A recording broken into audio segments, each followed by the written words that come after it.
Good morning, Algebra 1. This is just a little bit of clarification. I'm on the Radicals number 2 worksheet.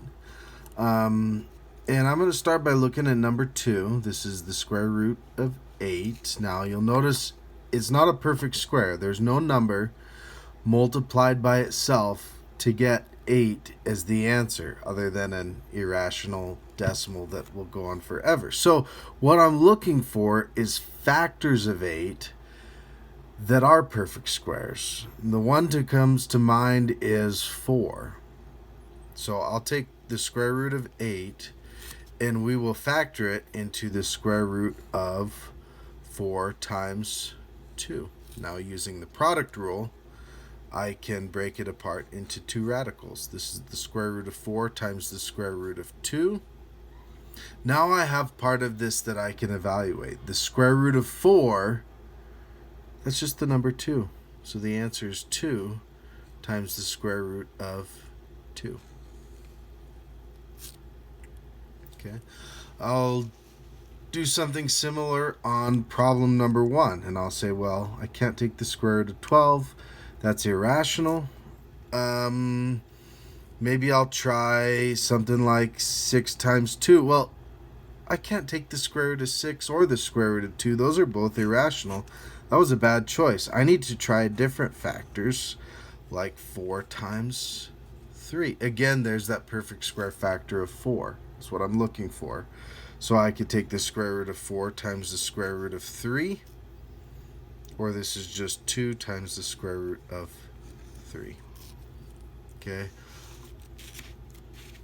Maybe move on to a problem like problem number 4. 45. Thinking of factors of 45, one that comes to mind is 9.